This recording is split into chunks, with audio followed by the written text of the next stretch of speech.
Hey everybody, welcome back to the Texas Legacy Support Network show. I'm your host, Chris Daly, and this year we're going to do things a little bit differently. Instead of a single title sponsor for the entire season, we wanted to break it up and give people opportunities to sponsor individual episodes. That lowers the barrier of entry and allows people to get involved and support this amazing series in a budget that fits them. If you want to help share the stories of the people who made UT athletics possible in their own words, reach out to Billy Dale at TLSN.org or myself, Chris Daly, 713-269-4620, and we will find a way to get you and your company involved in supporting this important program. The eyes of Texas are upon you all the livelong day. The eyes of Texas are upon you. You cannot get away. Welcome to the History of Longhorn Sports, the Texas Legacy Support Network. I'm Larry Carlson. Today, here in the Alamo City, we've got the privilege to sit down and meet with the greatest baseball player in UT history, Brooks Kieschnick. His number 23 jersey retired a number of years ago. He's in the College Baseball Hall of Fame, the UT Hall of Honor. And Brooks, it's just cool to be here in your office and see all this memorabilia. Can you believe that it's been 3 decades now since you left UT? No, it really does. When you say it like that, it hits home a little bit because that was, 3 of the best years of my life up to that point in my life. And I'll always hold that time very special. But when you say it's been 31 years, it kind of freaks you out a little bit. I left UT when I was still 20 years old. So it's actually been a little over 30 years, but no, it was just what a great time in my life to be there, and what a great time to be a Longhorn, and the memories that I have from there, and just the lifelong friendships, and just the love of the university, starting in 1990 on. Well, as we continue today, we'll talk about your continued connections.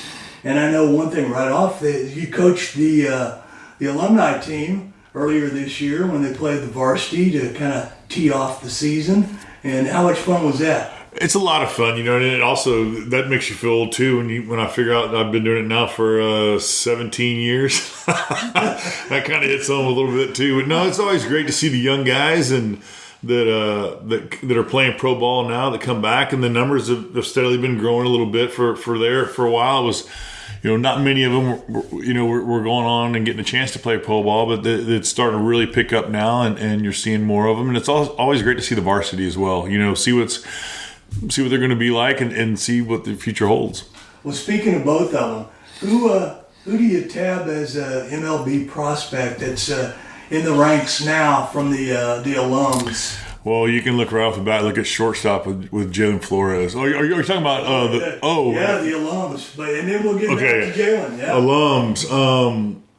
I think you don't get to see the pitchers throw, but we've got some really good young arms that are now playing in minor league baseball and doing that slow, steady move up, which I think is really good. Not rushing those guys.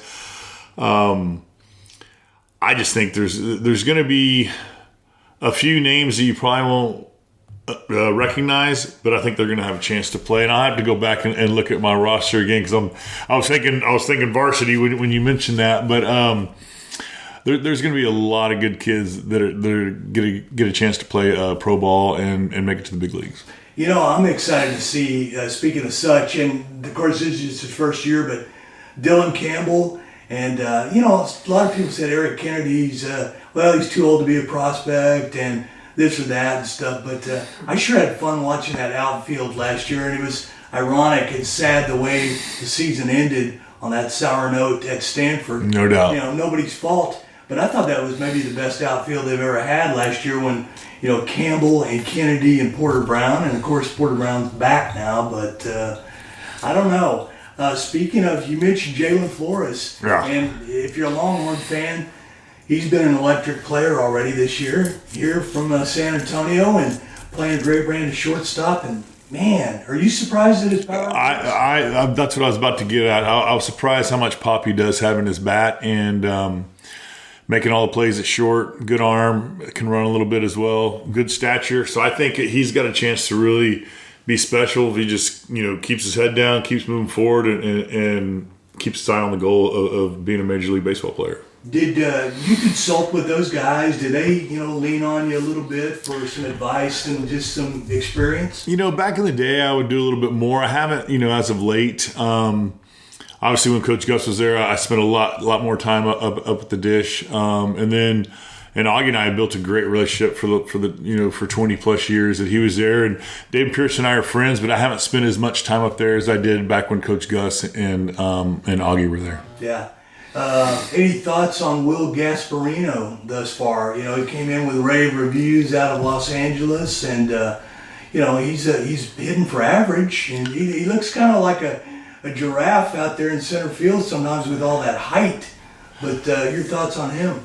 Actually, in all honesty, he's actually surprised me a little bit so far this year. I knew, like you said, he came with a lot of accolades and stuff, but he's a kid that when you look at him, you almost look like a Richie Sexton, that I played first base with in Milwaukee. Really tall, lots of power, and he's actually shown a little bit of power as of late as well. So I think it's one of those things where he's only going to get stronger too. He's still not even grown into his body.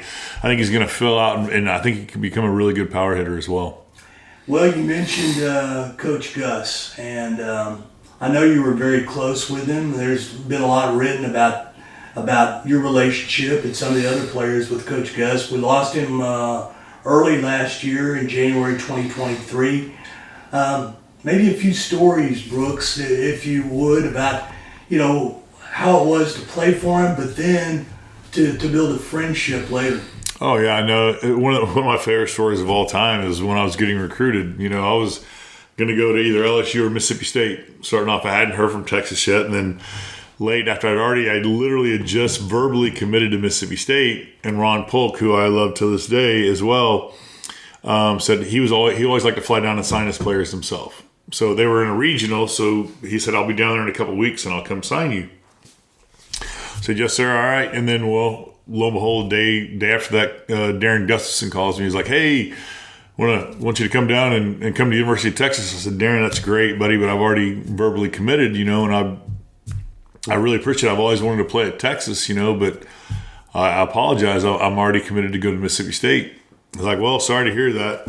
And, we said our goodbyes. And about 5 minutes later, Coach Gus calls. And he goes, Brooks, this is Coach Gustafson. Of course, I'm running around my room. That's back when we had the cords. Had the long cord. We're going, oh, my God. It's Coach Gus on the phone. And we're sitting there talking. I said, Coach Gus, look, that's been my dream to play at the University of Texas, but I'm going to Mississippi State.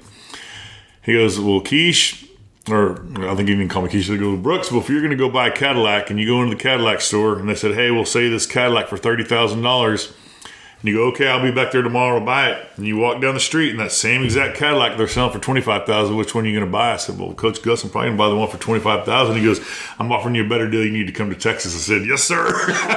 So they flew down the next day and signed me. They didn't wait any time. They flew down the next day and signed me. So that was my way I got to the University of Texas. That was one of my favorite stories of Coach Gus. Just hearing his voice on the phone and the legend and the icon that he was.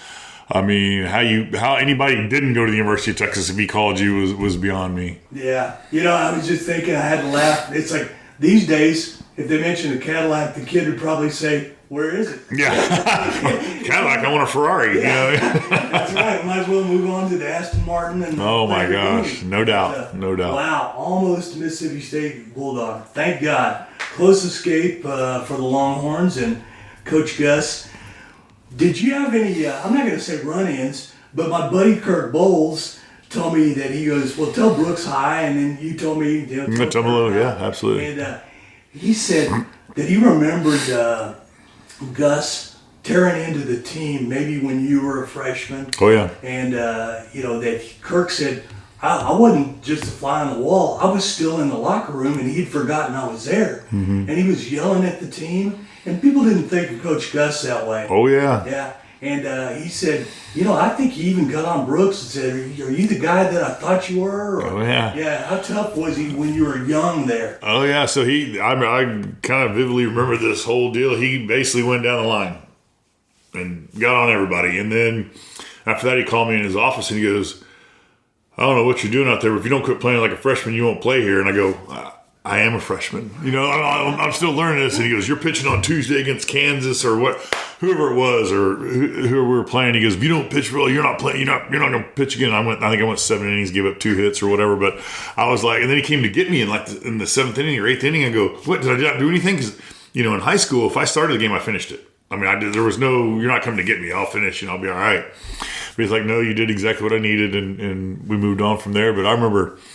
Yeah, just always. The beautiful thing about Coach Gus was he knew how to get the best out of every player, whether it was getting on somebody, coddling them, or leaving them alone. He knew he was a chameleon. He just knew his players so well inside and out that he knew how to get the best out of all of them. That's why we're so good all the time.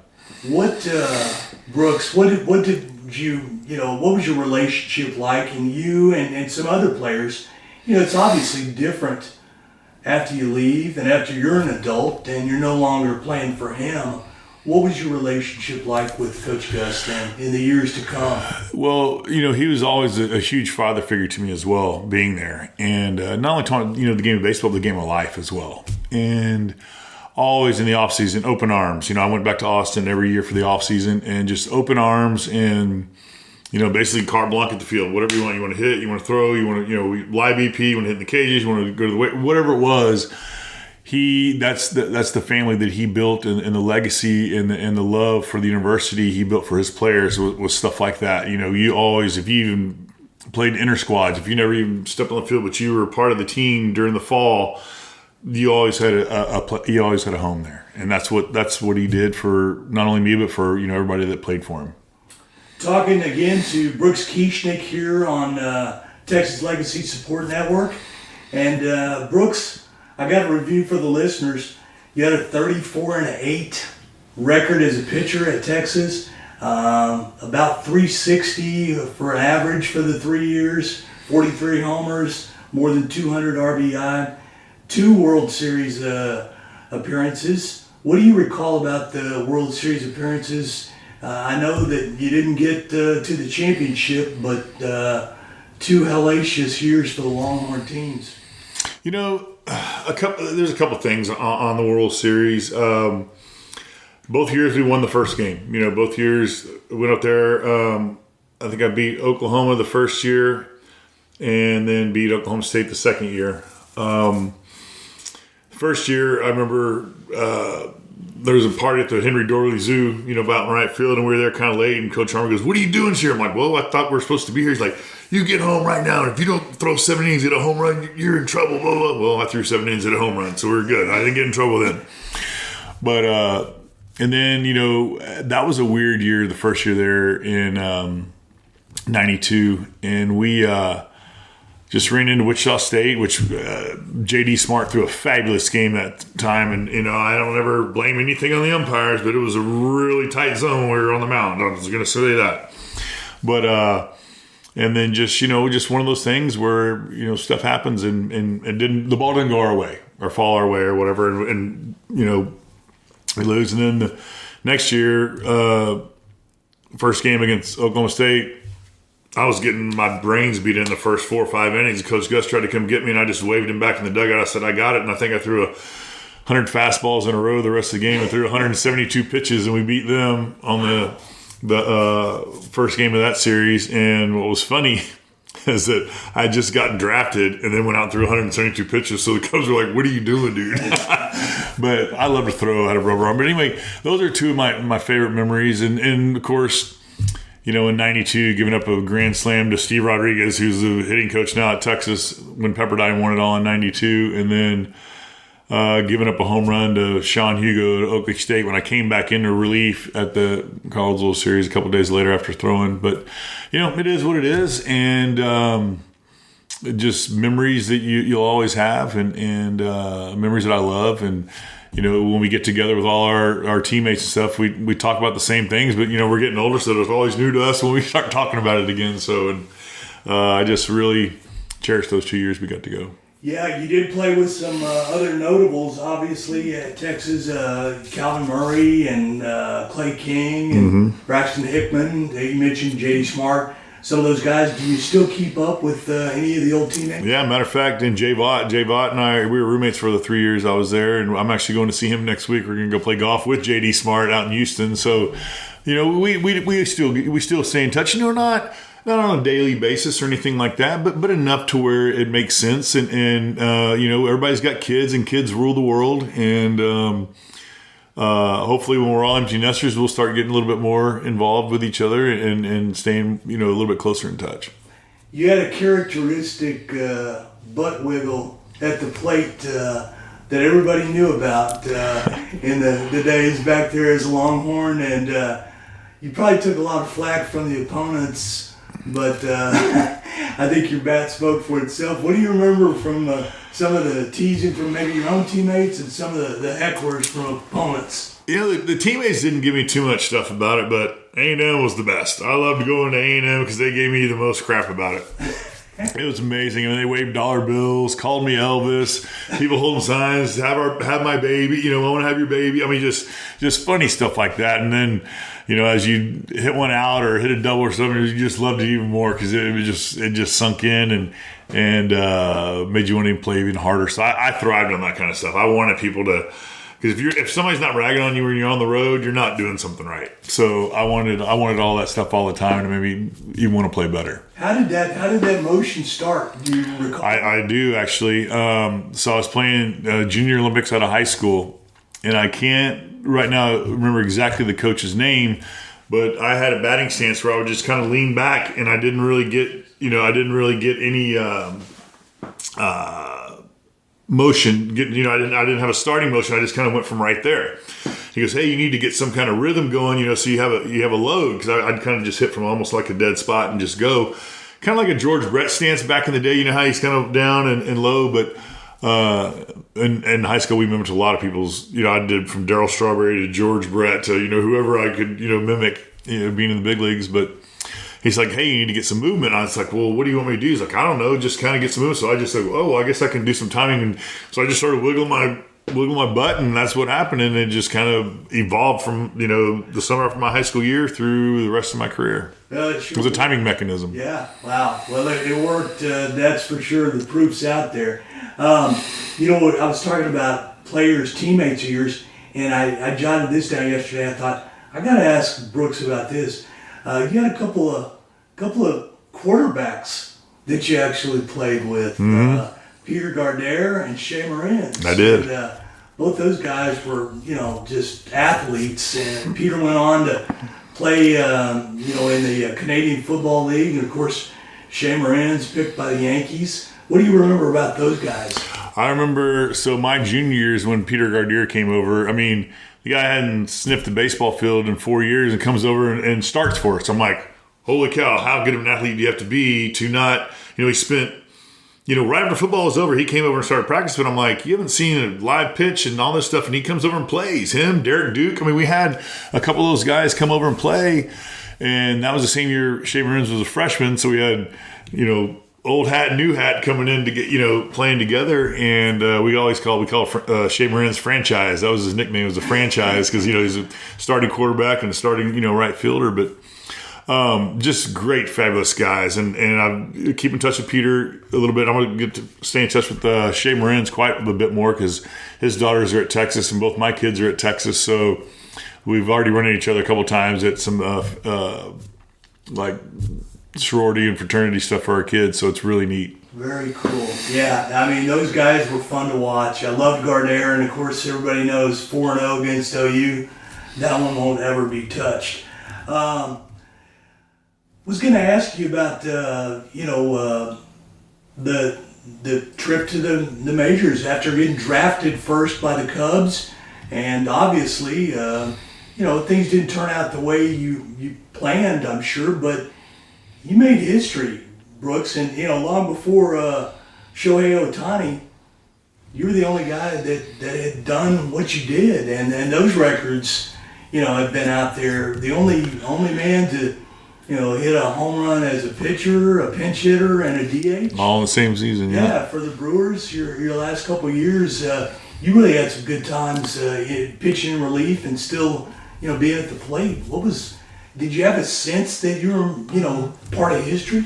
No, so when you first get drafted, right, I think sometimes people's goals are skewed, right? You go in, I'm like, hey, I want to be an All-American, check. Hey, I want to be a first-round draft pick, check. Hey, I want to make it to the big leagues, check. Well, you need to have higher goals. My goal should have been, I want 10 years in the big leagues, or I want to be a Hall of Famer. In my mind, I probably thought that, but, I'm like, I made it, and I worked my butt off and this, that, and the other. But the thing with it is, I always thought that I was going to be, when you get drafted by a team, you think you're going to be there for the rest of your career. That's just what you think.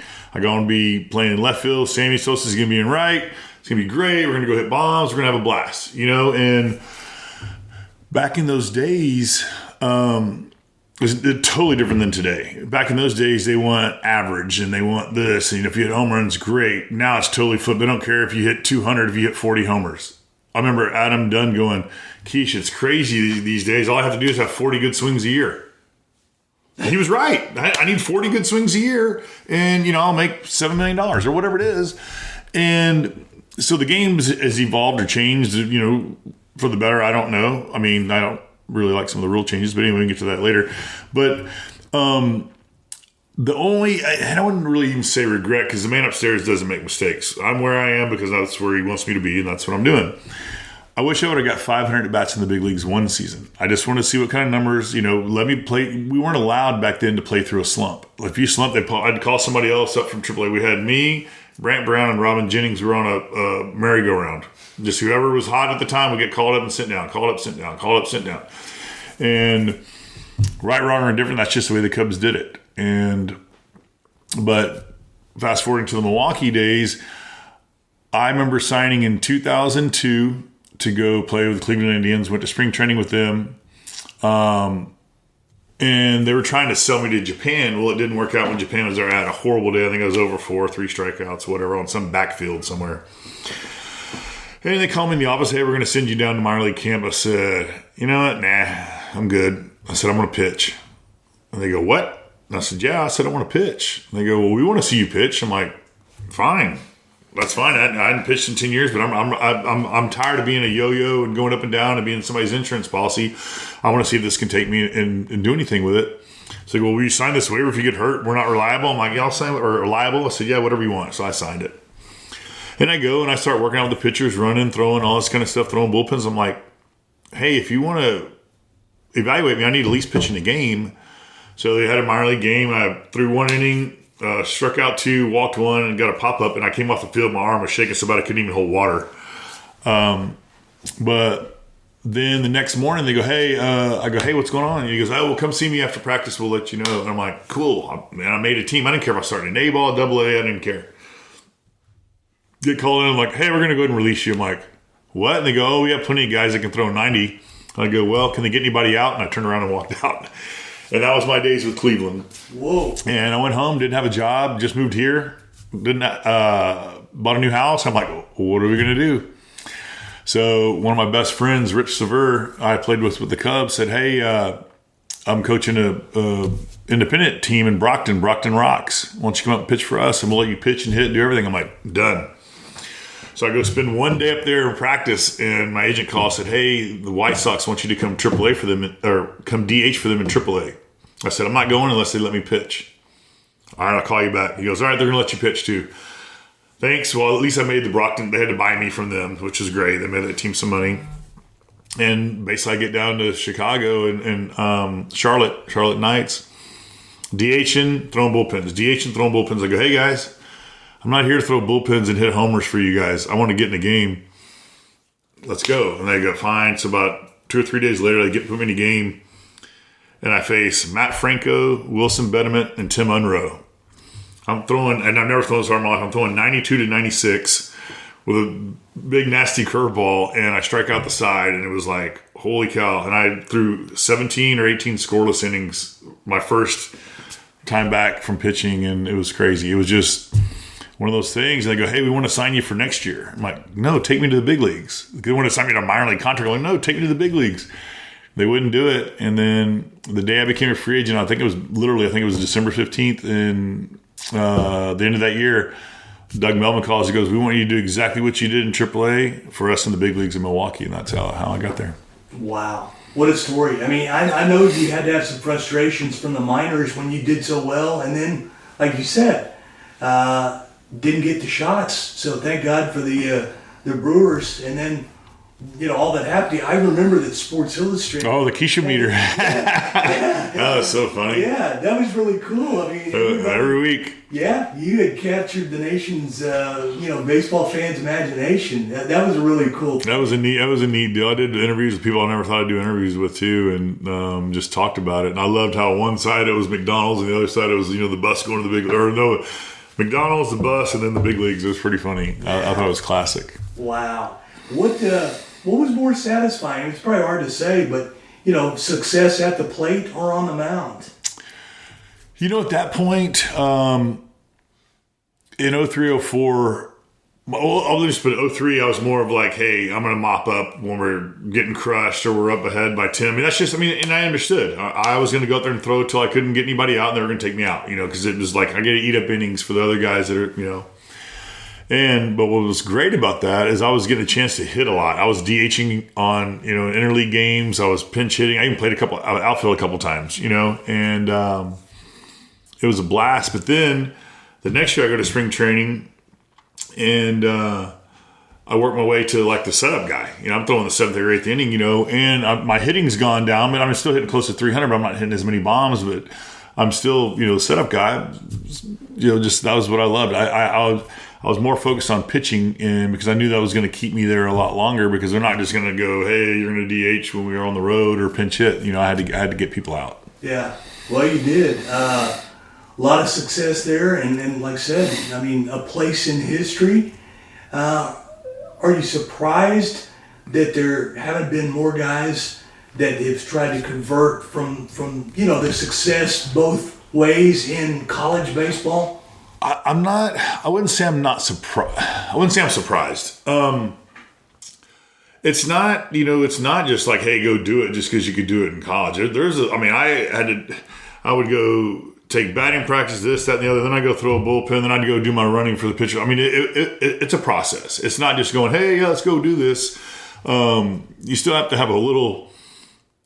Because people right out of college, I had to hit first, so I knew that. Then all I had to do was get my arm back in shape and then learn how to pitch in the big leagues. You know what I mean? So as long as you can throw, but I think it's so much harder for a pitcher to go be a position player like Ankiel did that time, because facing big league pitching, there's nothing like it in the world. I mean, all those guys are fabulous. I mean, they have nasty breaking stuff. They can all pretty much throw it where they want, and they throw 98 miles an hour. I think the average Major League Baseball is like 95 or something these days. And I'm like, geez, where was this, back in the day? But so, yeah, it's not just because you can do it in college means it's going to translate into the pros. I mean, we see it all the time. And look, I wasn't an everyday position player because you have to learn how to hit there. And I wouldn't provide that opportunity. So when I was pitching, it took so much pressure off the hitting part. I'm like, oh, well, all I got to do is pitch. If I get, this is a bonus for me. So I was having the time of my life, getting to do both in the big leagues and going, now I love baseball again. Yeah. And that was the beauty of it. I had written down a question, and then now, I don't know if this is the right time, but it's just like, I don't know, as an observer, I'm just wondering, I've always thought that hitting a baseball's got to be the hardest thing in all professional sports. I mean, everybody talks about quarterbacks in the NFL, and, hockey is what it is, and, a lot of athletes in the NBA, but they're all throwing, 3-pointers up these days. But what do you think, Brooks? Is hitting a baseball the hardest thing you can imagine? By far in the world. Yeah. I mean, as far as sports goes, right. You take any Major League Baseball player, minor league baseball player, whatever, any baseball player, position, pitcher, usually position player more so, but pitchers too, and put them in any other sport. Football, basketball, maybe not so much hockey because I don't know how to ice skate, but you know what I mean? But any other big sport, we're going to compete. whether it be ping pong, pool, any kind of those games, right? You take those guys, the basketball players and the football players, and put them at the plate and just not even throwing hard at all, just batting practice and watch them. They look like baby deer on ice. Take pro golfers, for example. They put those guys in there like, you're a professional athlete, but you look awful and awkward at the plate. You know what I mean? So there is that sense of, they talk about the best athletes in the world, right? Are they athletic or do they have skills? So think about that for a minute. If you want to think best athletes, you're looking at the heptathletes and the triathlon guys and whatever. But do they have the skills that the baseball players have? Like, we can go hit golf balls, we can hit ping pong balls, we can shoot hoops, we can block, we can catch a pass, we can throw a football. Put those other guys in, with a bat in their hand and watch. I'll go up against any of those guys in any other sport, but with the sport they play in.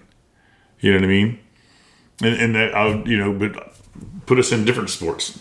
I'll put baseball players up against anybody. Yeah. No, I can't imagine. Like I said, watching TV, at the games, it boggles the mind. I mean, what you're up against, and it's always been that way. And then now, with so many pitchers, and you don't even get a look at these guys, it seems like it's just crazy, the guys that can still deliver. But you mentioned the changes, Brooks, about, hey, it doesn't take many good swings anymore.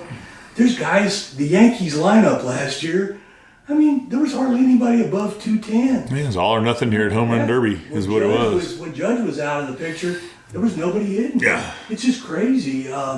What about rule changes? What are the ones that you like or dislike? Well, it looks like maybe... I honestly, look, do you have to evolve a little bit? Sure. Not being able to throw to first base more than twice, I think, is ridiculous. Now you're seeing the numbers go up, stolen bases. That's fine, but steal it when you can throw it there anytime. Now you're just giving advantage to score more runs. I think the extra inning ball game putting a guy on second is ridiculous. That's the most asinine, dumb. We're not playing Little League baseball over here. We got a time limit. Pitch clock, that's fine. If you had to do one, I don't want guys walking around the mound for a minute and a half, like psyching themselves up and going nuts or whatever. But in the bigger bases, I don't know what that does for you. Whatever, cut down injuries. How many times does that really happen? If somebody steps on somebody's ankle because they want to, I don't care what anybody says. I'm going to run. I guarantee I'm going to miss that guy's ankle every time. I don't care if he's standing on top of the bag. I'm going to miss it. So that's ridiculous. And then now I watched some the other day where a throw down to second base and the guy barely had his foot in front of the base. He called him safe because he was obstructing the base. I'm like, you're making this game they're making it unwatchable is what they're doing. And I hate that because I love the game. I have my whole life, but cut out with some of the stuff. Quit trying to reinvent the game or go start a different league and go do all those rules over there. Do you have fear and maybe a lot of your cohorts, that maybe you guys talk about it, that there's so much talk that we got to attract the young viewers and the young fans, baseball's dying, et cetera, et cetera. What's your take on it? There's a reason for that dying part. Leave it alone. It's been great for over 150 years. Now you're making it unwatchable. You've got people dancing around doing cartwheels after homers and flipping bats and doing all this. I'm like, dude, everybody in the stadium knows you hit it. That's all that's doing to those young kids is making those kids going to grow up doing that, and they're going to get drilled in the back. Trust me, the guys I played with in the era I played in, if you'd have done that stuff, you would have got one right in the neck. The guy after you is going to get one, and then you're getting one back again when you get back up. Mickey Mantle, I don't know if you've ever seen a quote from him. He said, I've always saw you never shut up the pitcher when you hit a home run. He's like, well, he already felt bad enough about himself. Why do I want to make him feel bad again? He goes, plus, when I get back up, I might get that same pitch again because I didn't show him up. Yeah. It's just, the game, let him have fun. Fine, have fun, but do it in a respectful way. I fist pumped before, and I've done some stuff like that. I didn't do the beat my chest and throw a bat 40 feet in the air when golly, there's a reason why you see some of the old school guys they're finally starting to get out of the game, but there's still a few guys there that won't put up with it. So, man, this is music to my ears. I was going to ask you before, I'm just seeing all these insane celebrations. After, guys that pop up get more high fives and handshakes than Roger Maris did on the 61st homer. Yeah. When you see that highlight, you shook the hand of the next batter, went to the dugout, and that was it. Maybe got a curtain call. But nobody wanted him to do it, so he probably didn't. Yeah. Yeah. No, even, the Longhorns now, those guys, all the secret handshakes and the jumps and everything, it's kind of like, wow. All we did when we were there is we got the curtain call, walk out, flip your helmet, and come back in, from the fans. And that's all you did. Yeah. We high-fived, but nothing crazy. It's a whole new generation. Oh, boy. Well, speaking of that new generation, on the good side, we talked some football. Tell me a little bit about Brooks Jr. and up there now, his second year for Coach Sark as an O-lineman. And how's that coming right now? He's having the time of his life. He obviously is a freshman year on the scout team, and the first year in, he's having to block. During the scout team, Tavondre Sweat and all these guys, he's like, Dad, I get him for like 1 second, and he just throws me wherever he wants me to go. I'm like, well, dude, he's 360 pounds. He always you by over 100 pounds, but no, he's just having a blast. I'm jealous. Yes, I played baseball there, but football is a whole different animal. Football is life at that university, and it is the king. It is the dominant sport by, a million times over, right?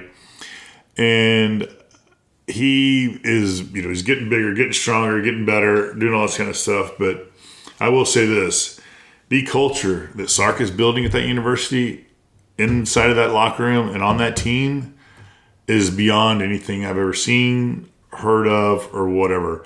Those guys, when you say a band of brothers or this, that, and the other, but they're all playing for the name on the front.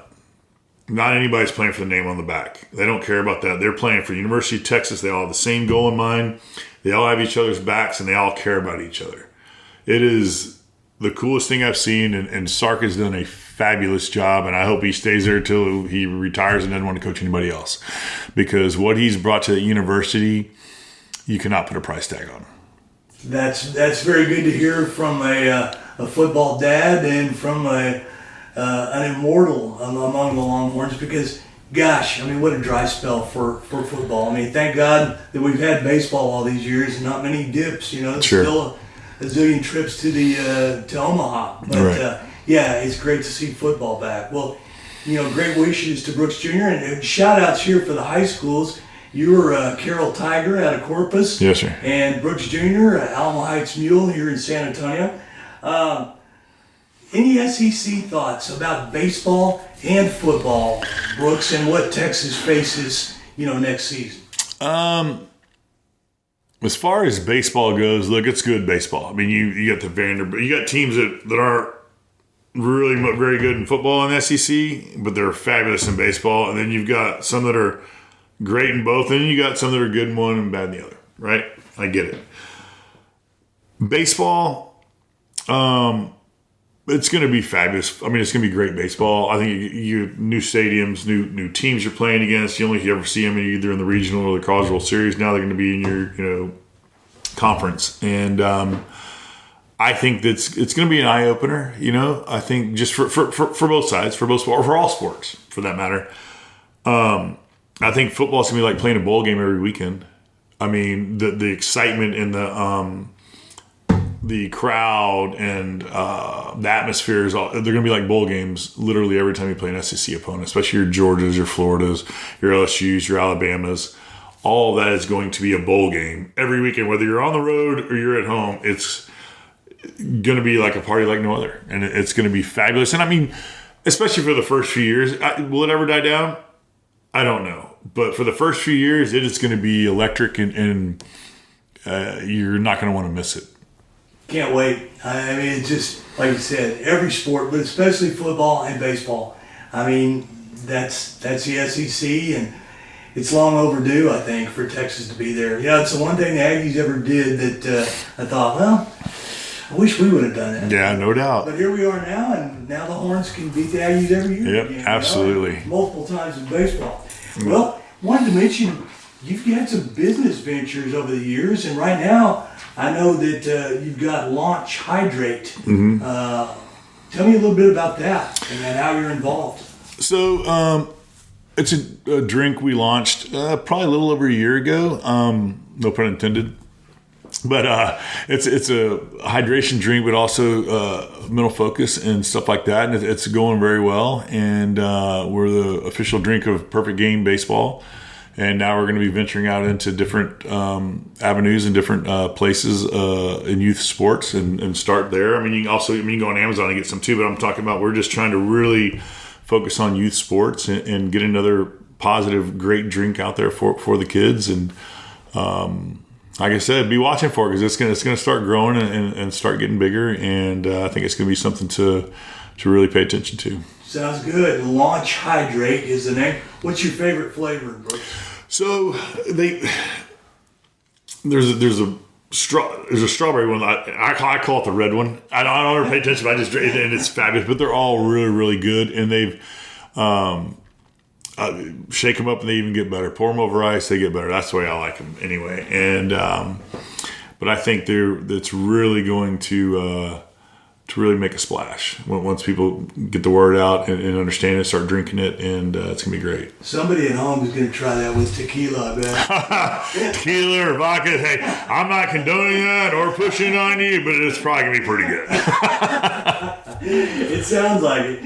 All right, you ready for a little lightning round? A couple of quick questions. Brooks? Yeah, and I don't know if you know. I don't know if you know this too, but my daughter's actually going to the University of Texas next year as well. Yeah. So she was an auto admin, but she got accepted into the liberal arts honors program. So it's going to be really neat. She was a big time water polo player in high school, and probably could have gone to East Coast or West Coast, but her heart was in Texas and wanted to go to the University of Texas. So she's going to go do that and have a blast. Well, yes, congratulations. so I'm having both there, which is great. Right down the road. To both of them and to the parents, of course. All right. Well, what are you listening to music wise these days? Man, still old school country, 80s country. I just really, it's hard to beat George Strait. And that's just, matter of fact, it's funny you said that, but what I listened to, because when I came up to the plate in the big leagues, I came up to Cowboys Like Us by George Strait, and everybody else is coming up to all this rock and rap and all that stuff, and I come up and Big Joe West goes, like that. I'm not saying I got any calls because they had a good song when I came up, but you never know. You never know. Any favorites on TV or Netflix that y'all watch? You know, we watched, obviously, you know, back in the day, Breaking Bad was incredible. And then, you know, before we go to bed every night, we watch Forensic Files. I don't know, but I feel like if I really had to do something, I could get away with it, but you won't. But I mean, they break it down really good for you, and that's what my wife and I watch every night before we go to bed. What was the other show we just watched too? We watched another good one, and I'll have to think about it while we're doing this. But yeah, there's a few shows we have going on at all times. You've been a San Antonian for a good while now. Do you have a favorite place to eat here in Alamo City?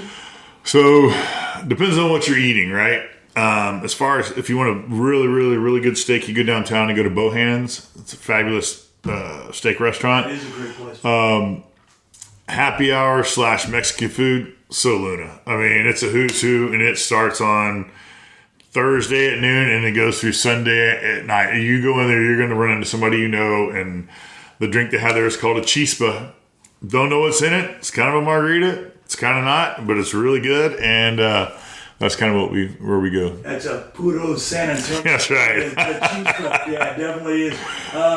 Got a favorite old Austin hangout from back in the days that you recall? Yes, and it's not there anymore. Or the places we used to hang out aren't there anymore. We used to go. My freshman year, we used to always go to Wiley's on 6th Street. It's right across from 606. Yeah. Dessall Dance Hall, which was a fabulous place. We used to go there on Thursday nights. And then Dallas Nightclub was another favorite on Wednesday nights. So we had pretty much every day of the week pretty planned out. If you really wanted to go somewhere, we had a place to go. But those are my favorite hangouts. I mean, I'm glad Dirty's is still there. I mean, that's matter of fact, my son and I went there and ate the other day. Yeah, and I miss another place I do miss is having Texadelphia right there on the drag too. That place was so fabulous. They do have one here, it's out off I-10, but those are my hangouts. Those are the places that, it was from my apartment to the dish to one of those places back to my apartment. I mean, it was like a triangle. That's where we went. And that's how we just lived our lives there during college. A lot of those Austin mainstays are gone, but some of them are still there, like you said. Birch too. Birch is another. Yeah. Birch Barbecue is another great one too. Yeah, so. Birch right there. Yeah. Okay. Who do you hate more, Aggies or Okies? Hate's a very strong word. I've got a lot of. I had a couple family members go to A&M. And I've had some of my friends' kids go to OU. I'll put it this way. I can't even say what I want to say. But anyway, if I'll rank them one, like where I would let my kids go to school, I would let them go to OU before A&M. I'll just put it that way. Hey, that's a good choice. Yeah, I'll just put it that way. And the only reason I say that because I offered it, I'm going to go and tell you, I offered it to my son. I'm like, son, do you want to go to, I know a lot of your buddies are going to A&M. And I said, no, I'm like, I will give you my blessing. I won't wear maroon, but I'll give you my blessing. He goes, Dad, I'm not going to A&M. I said, okay, thank you. But no, and it's funny because I embrace the hate, right? I love it that there's that big deal. I honestly don't hate him. I enjoy that they do the horns down. That stuff doesn't bother me. I think it's great that they think of us and hate us that much that they're going to do it when they're playing Kentucky. Why are you doing the horns down? They're the Wildcats, whatever. So I actually love both these universities because the rivalries are so great that there's no hate or love lost, but there's no hate as well. So I actually enjoy both these universities, and it makes college sports what it's supposed to be. Yeah, you had huge success against both of those programs, and I got to witness a lot of that, so that's fun. We could be here all day. I could. Brooks Kieschnick has a lacrosse game to go to, so that's coming up in what? Just a few hours. Yeah, my daughter, she's been doing that. Yeah, so they just started. So she was an inaugural team that started last year, and now they're actually pretty decent. They got 4 little freshmen that are really good too. So they're actually playing really well this year. It's a lot of fun to watch. Cool. Brooks, thanks so much. We're wrapping up here for the Texas Legacy Support Network, the history of Longhorn sports, with the all-time greatest baseball player in UT history, Brooks Kieschnick. I'm Larry Carlson. Hook 'em and adios. Hook 'em horns.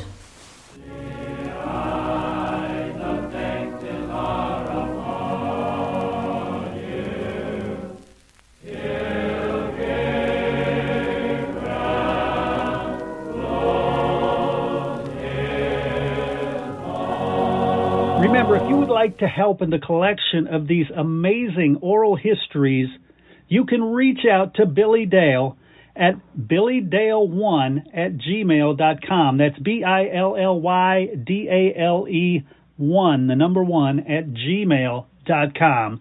And he can get you set up with everything you need to help us continue to tell these amazing stories from UT Athletics. Have you ever thought about doing your own podcast? It is the absolute best way to grow your brand, spread your message, and build your following. Fresh Media Works can help. We do all the heavy lifting, and you just focus on your message. To find out how easy we can make launching your new podcast, call 713-269-4620 or check us out at freshmediaworks.com. For the Texas Legacy Support Network show, I'm Chris Daly, reminding you to keep reaching for the stars and don't stop till you get there.